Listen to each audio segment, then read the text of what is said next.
right, guys. Thanks for being here. I'm going to make sure I thank you guys every section because I know new people come in. I really appreciate you guys being here. This is one of my favorite topics we're about to speak on. I played baseball at a little NAIA school in Daytona Beach called Embry-Riddle.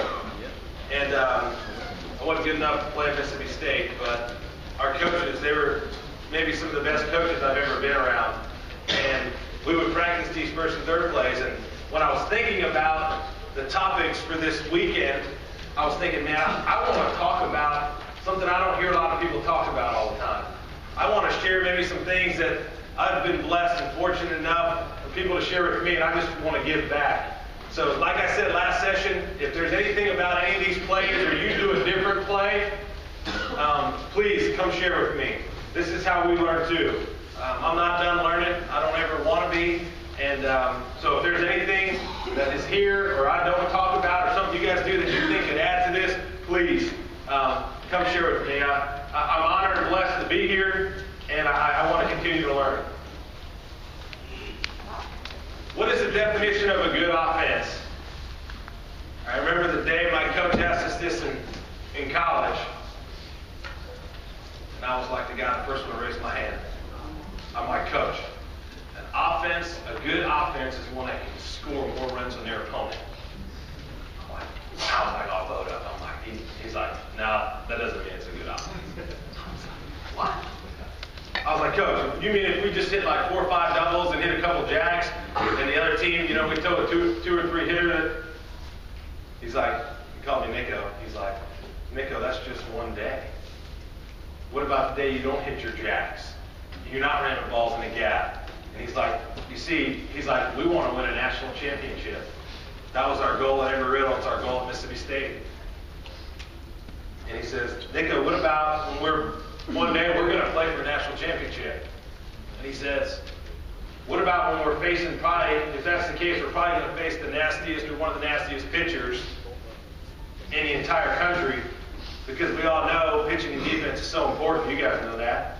And he says, Nick, what about when we're facing that guy and he's 90-92 with a slider, he's throwing both sides of the plate, and the guy's just dealing?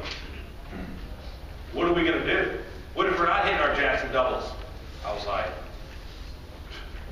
Coach, you got me. I went from being all confident in my answer to cowering down. And then he taught us this. He said, the definition of a good offense is your ability to score runs when you're not hitting.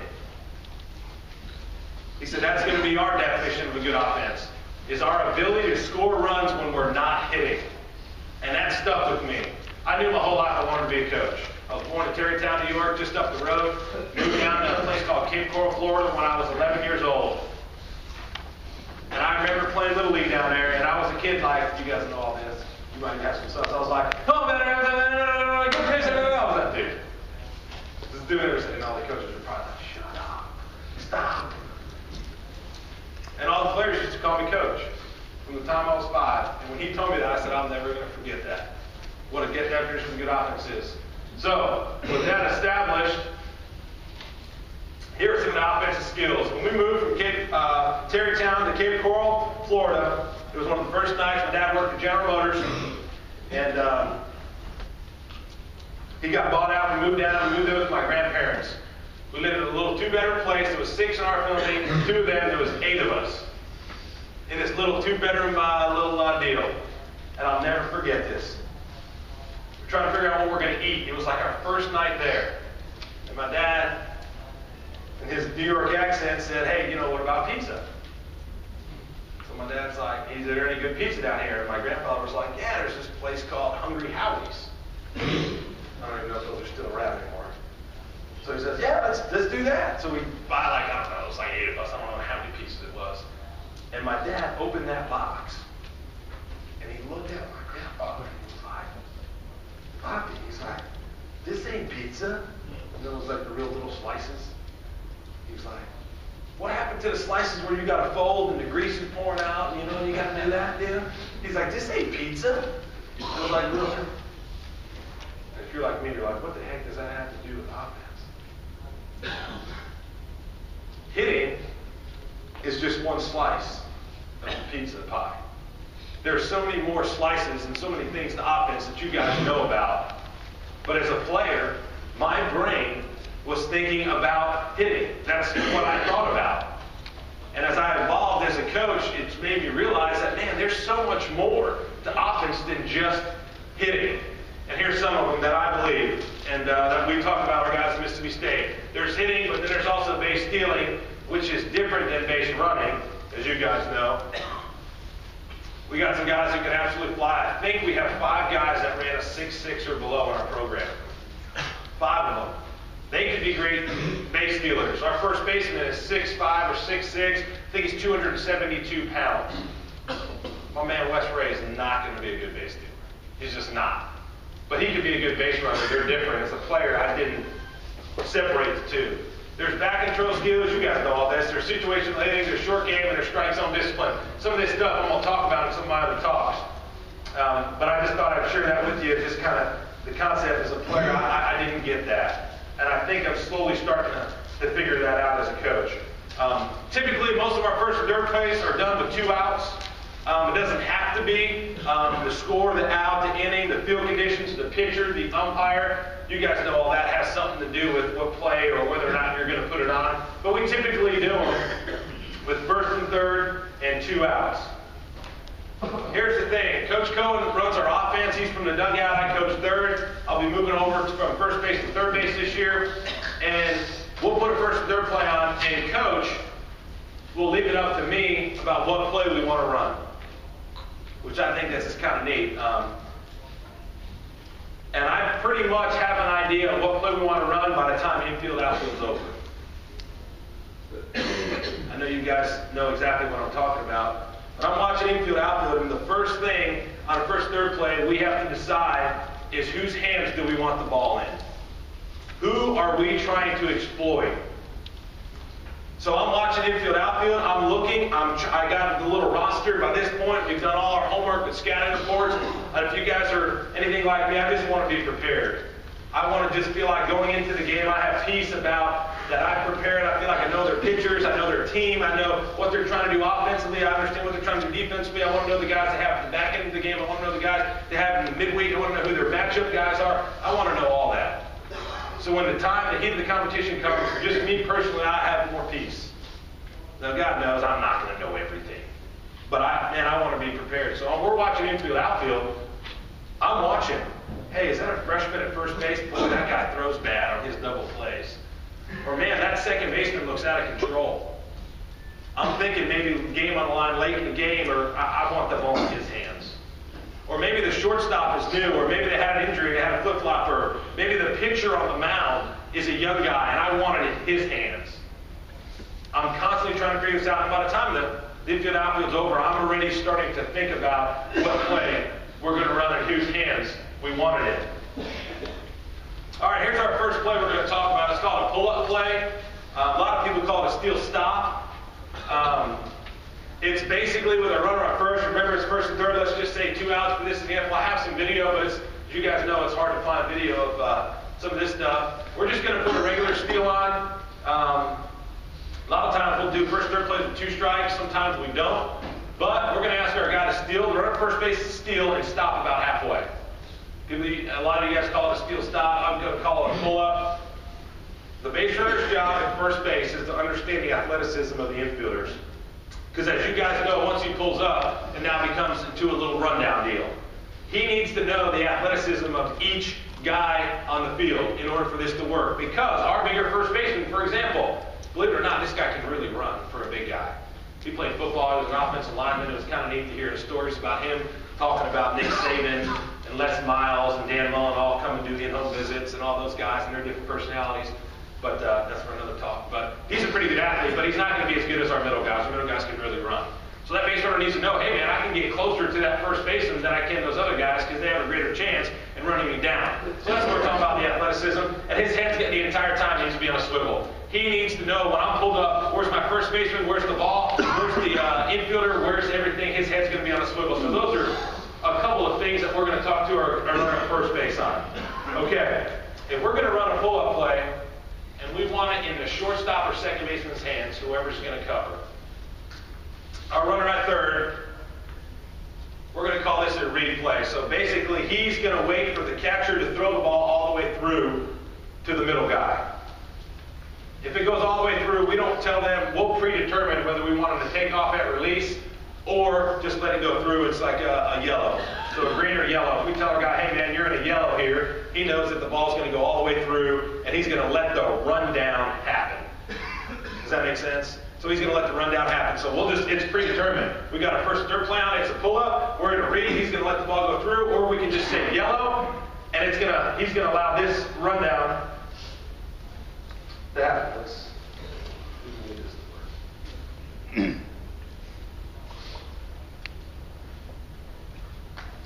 So here you go.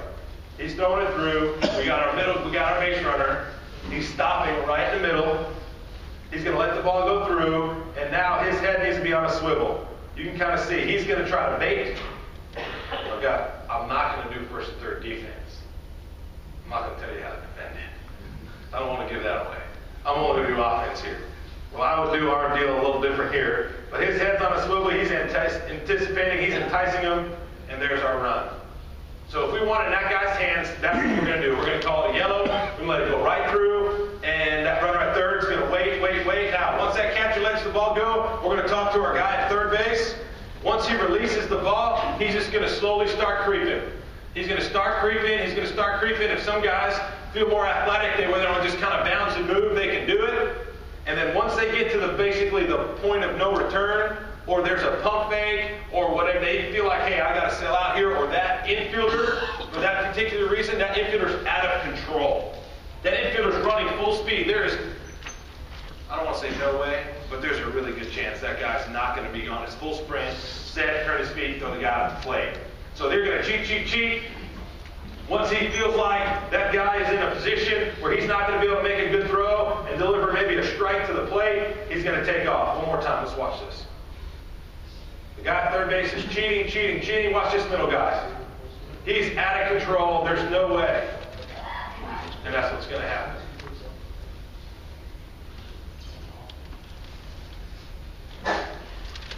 Here's a pull-up play. We want the ball in the middle. Infielder's hands. We're going to call this green. Once the catcher lets the ball go, the guy at third base is taken off. I know a lot of you guys, just like us, have the deal where the guy runs into the cut. This is a deal where maybe you've got a guy who can really run at third base. And you're going, you know what? All I need to see is that catcher to turn his back like he's getting ready to make a throw, and that guy at third base is going to take off.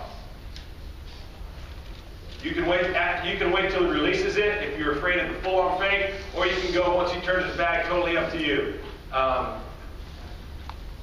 This is first and third, pull-up, green, where the runner at third is just going to take off. What you have to do on this play is you have to look to third first.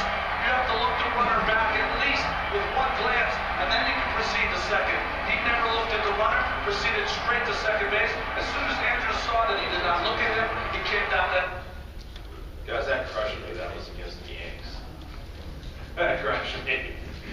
Being a Yankees fan, but I guess it's one thing. Look at the guy there. He's cheating, turns his back, lets it go, he's gone. Even Robinson Cano got set up a little bit. He never looked at the runner, proceeded straight to second base. As you guys know, Robinson Cano doesn't get spit up much. All right, let's get to our next play. Let's do pull-up if we want it in the first baseman's hands. Yes. I don't believe I have a video of this. But if we're going to run pull-up, we're going to do at third base, we're going to basically run a yellow. We're going to let the ball go through. And once that middle guy starts taking off, and our base runner's in the middle there, once that middle guy lets the ball go to the first baseman, the guy at third takes off. That's if we want it in the first baseman's hands. Which a lot of times, that's who I want it in. That's whose hands I want it in. So if that's the case, once that ball leaves that little guy's hands, the guy at third is taken off for home, and we're going to say, okay, let's see if this first baseman can catch it and turn the ball around and throw him out at the plate. So that's if we want it in the first baseman's hands. They got to let the rundown happen. On this particular play, you guys know this, but the base runner, he can't get too close to the middle guy. Because if he gets too close to him, he's going to want to chase him down. So he's got to get halfway and then almost act like he's starting to go back to first base to force that middle guy to give it up to the first baseman. Does that make sense? So on this particular play, if we wanted a first baseman, that base runner at first base, his job is crucial. He cannot not get too close. All right, here's our next play. Leave early. Runner at first base. This is when it's first and third, 2 outs, typically with 2 strikes. And we got a guy who's up at the plate, and I do not want that pitcher to make another pitch. I'm going, man, I'm afraid if he throws a pitch, this guy might strike out. So now we're going to basically totally take it out of the hands of the hitter, and we're going to ask our runner on first base to leave early. So, as that pitcher is coming set, we want our guys to take off. Because you guys know what's going to happen. What's everyone going to yell? Step off, right? So, but if we wait until he's set and then take off, he's less likely to balk. We're trying to get him to balk here. We're trying to get both guys to move up. So, pull-up play. Leave early play. He's coming set. We want him to take off. Now, runner at first base, he needs to be paying attention. He needs to know, does this guy come set real high? Does he come set fast? Does he come set slow? When he's coming set, we take off. So many of our guys, when I do this play, when we first introduce it, they just wait for them to wait, and then they want to take off. We're trying to get the balk number 1. If he doesn't balk, and the guy's trained well, or he's poised and he steps off, it now becomes to a pull-up play. And now the pitcher's got the ball, and he's got to make a decision. I'll tell you how we teach this for our pitchers real quick. I'm not going to give away too much. It's step back, look back, throw back. That's how we teach it. Step back, look back, throw back. So many times those pitchers, they say step off, and the dude just starts chasing the base runner, right? That's the guy on the mound who we're trying to speed up the pitcher we want in his hands. They're going to take off. So that's our leave early play. As he's coming set, we're trying to get the ball. If you don't get it, it just turns into a pull play, and everything else is the same from there. Runner at third base. Once he steps off, he can act like he's trying to jab home. That might speed him up. That might get him to throw the ball away. And then from there, it's totally whatever you decide. Then it just becomes let the play happen. If it's the middle guy at first baseman's hands, it's over, and it just turns into a pull-up. So I'm going to have some questions at the end of this, guys, because this is a hard topic to totally explain. So I'll have some time here at the end. All right, get picked. This is our first and third play. This is with a runner at first base. If we have a left-handed pitcher, we're going to ask that guy at first base to steal first move. Now, it's essentially a double steal. It's a double steal. So, you got your left-handed pitcher on the mound. As soon as that front foot moves, the guy at third base is stealing home, and the guy at first base is stealing second. It is essentially a double steal. We want the guy first to get a little bigger lead, and we want him to start drawing attention to himself so we can get that left-handed pitcher to pick. And you know what's happening. You know where this is going, right, guys? The guy's coming set. As soon as his foot moves, this guy's stealing home. We want him to pick the first, and our man back here at third is just going to pretty much walk into home. So there's different variations. I had a great conversation with some coaches last night. They said, Coach, man, I'm excited to hear your talk. I said, thanks for being here. I hope we have more than 5 people. Which we do. Thanks for being here again. Some teams like to have him leave early and the guy at third not steal at the same time. And the pitcher just steps off. So it's not necessarily leave early play. He's just getting his bigger lead. And as soon as that foot moves, double steal. Now you're saying, Coach, well, what happens if he goes to the plate? The guy at third just puts on the brakes and starts busting it straight back to the bag. The guy at first base, depending on the pitcher's time, if it's a super high leg kick, he's going to be safe and just steal the base. Or you can turn it into a pull-up. 5 minutes. You can turn it into a pull-up, however you decide. So that's the runner first versus a right-hander. Versus a right-handed pitcher on the get picked, we're going to go on leg lift. Typically the third to first move will get him. If that's the case and he third to first, no problem. It just turned into a pull-up play or a leave early play. The pitcher's got the ball. So that's how we do it with the right-hander. I got a video of this. This is the double. This is the deal with a guy third. I don't have the exact angle, but you see what's going on here. This is a semi version of a get picked. Let's do it again. I know we don't have the third baseman here, guys, but you can picture a guy third. He's taking off right now, and they're not turning the corner. A couple things I look for here. If you ever face a team where the third baseman likes to play deep, which in our league, there's a lot of guys that'll play deep. The third baseman will play deep. Let's see if I can stop it. Watch, look at the third baseman. He's about to come into the picture. Watch how deep he is. You see how deep he is? If that's the case, I tell our guys to get a bigger lead. So right a couple of plays or pitches before, I'm like, hey man, we're about to put a first and third play, and if I do, I want you on an 8-step lead at third base. You're in an 8-step lead, and I'll ask our guys at third base to take their lead right on the line. Because I want them in a straight line. So it's an 8-step lead. It's just 1, 2, 3, 4. They're trying to get to 8 steps. Especially if that guy's further back. If not, I'll say, hey man, just get to a 5 or 6. Or if I know and I'm really premeditating this play, a couple pitches before I'll make a mark in the dirt, but no one's paying attention, and I'll just say, hey man, hey, I got a mark in the dirt. Well, if we put this person third play, and I want you to get to that spot before we even started. And I feel like that helps, guys. So that's our get pick. It's double steal. Here's a get pick where the guy takes off. Dive inside to the right-handed hitter. And they have one picked off to see Mingone tries to score. Now he's heading to the plate. The throw there. It's away from Soto. Ward's going to end up at second. Yeah, if anyone's ever, man, this stuff is, I think first, third place can be devastating. If this has ever happened and you ever face a team, sometimes the teams will just let you steal second. It's like, just throw back to the pitcher. And the guys out there bouncing around, all the fans are getting pissed. We actually ran our first third play in the SEC tournament the first game last year. We ended up scoring 7 runs that inning. We went on to win the whole thing. We won the whole tournament. At the end of the season, we have more wins than anybody in the entire SEC.